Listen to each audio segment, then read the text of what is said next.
Thank you for joining the session. I'm registered psychotherapist qualifying practicing in Ontario, and every day I'm trying to share some useful information for you to improve your mental well-being from evidence-based practices and using neuroscience, trying to help to explain how your brain works and how you can use this knowledge to improve your mental health and overall mental well-being. Today we will be speaking about what does sabotaging yourself mean. We will be discussing about psychology of self-sabotage. Sometimes people notice something very interesting in their lives. They have a goal, they want to do something, they genuinely feel a desire to move forward, but at some point they should take action, something happens. Maybe a task gets postponed and decision keeps getting delayed, and opportunity slips away before it's fully explored. And then people begin to ask themselves the question, why do I make my own life harder? And in psychology, there is a very interesting concept that explains this experience. It's called self-sabotage, and self-sabotage refers to patterns of behavior that make it harder for a person to reach their own goals. But there is an important point we should clarify right away.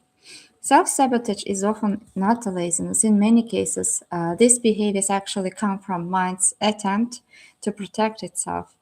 And today we are going to talk about how human mind works, and more specifically, we will explore an important question: why do people sometimes behave in ways that make it harder to achieve their own goals?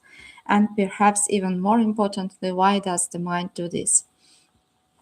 So the mind doesn't always want progress. In the modern world, we often hear messages like, if you want it, you can achieve it. If you are motivated enough, you will succeed.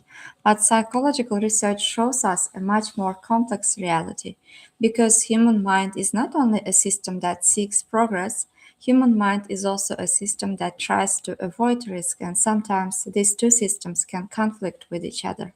And maybe one part of you wants to grow, it wants to try new things, it wants to move forward in life, but another part of you may feel anxious, scared, and may ask questions like, what if I fail? What if people criticize me? What if I'm not good enough? And at this point, an internal tension appears in the mind. In psychology, this tension often leads to avoidance behavior. And self-sabotage usually develops within a very clear psychological cycle. It often begins with a goal. A person wants to do something, start a new business, maybe begin a new project. But when the goal appears, certain thoughts may also arise in the mind. These thoughts are usually automatic, and you cannot delete automatic thoughts.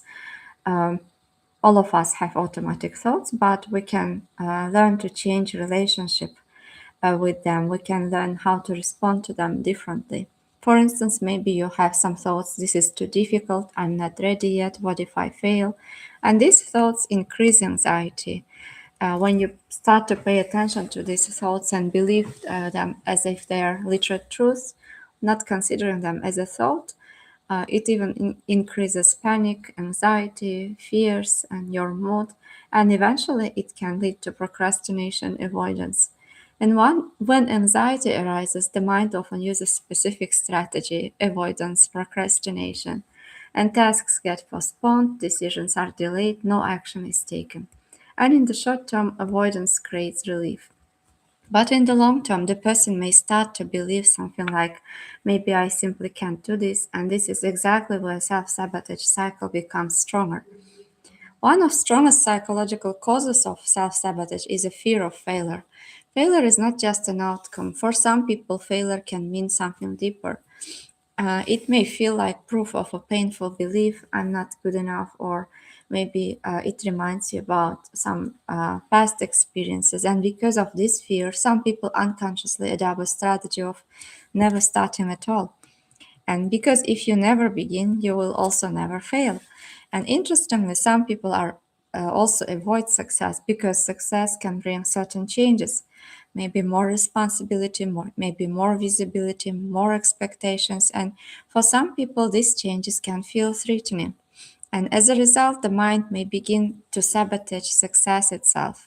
behind many self-sabotage behaviors, there is often a deeper belief I'm not good enough, or maybe some beliefs that other people are telling you that you don't deserve success, you don't worth my efforts, that the people's efforts were meaningless and you don't deserve any their time, their efforts. And these beliefs often can be impacting you negatively and making you feel upset, disappointed, and develop. Maybe they have developed during early child life experiences, or when you were young, or even during the adulthood. And without realizing it, people may begin to behave in ways that confirms this belief. And in psychology, this is often connected to a person's self-worth system. So what we can do to break this cycle and to change? Important question naturally arises here. If self-sabotage is a protection strategy of the mind, how can this cycle be changed? And the first step in psychology is becoming aware of your thoughts and feelings and how they are impacting your behavior, and to ask what you would like to have instead. So, if you were not avoiding, if you were not procrastinating, what kind of change you would like to see? What would be the first sign that you are taking these steps, you are changing, how you would know that you are being that version of you that you want to become?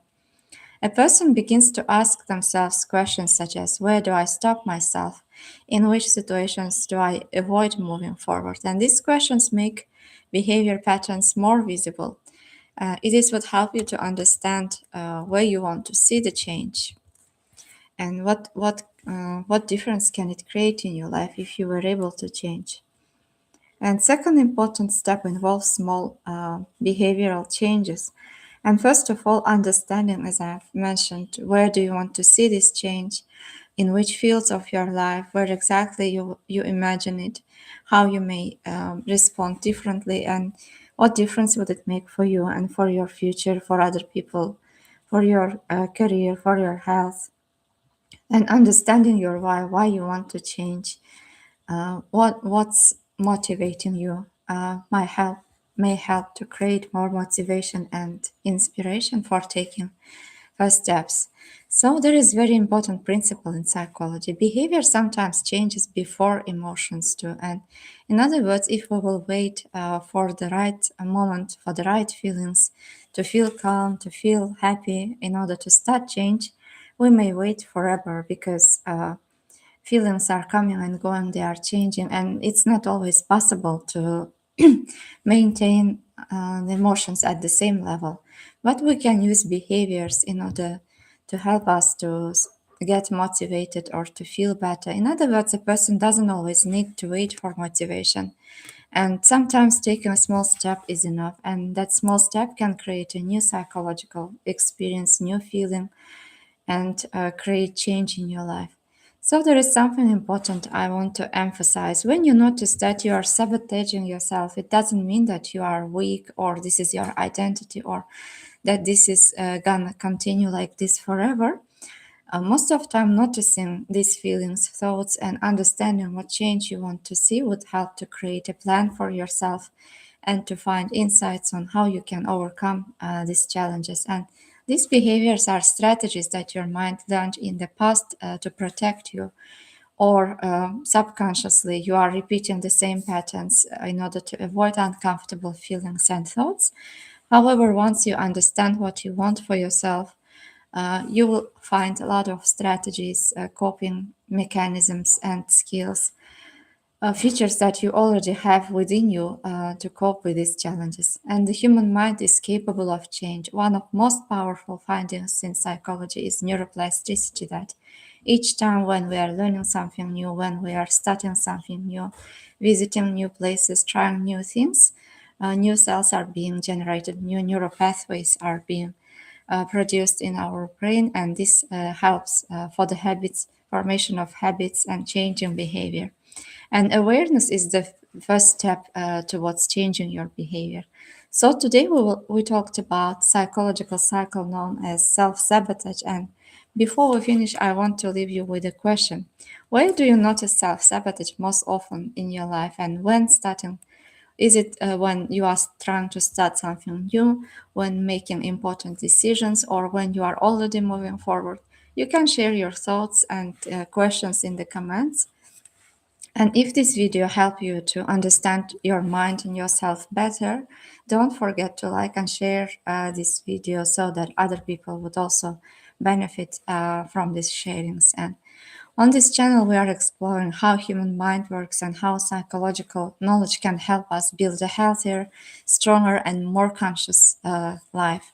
And remember, understanding your mind is the first step towards transforming your life. See you in the next videos, and good take take good care of yourself.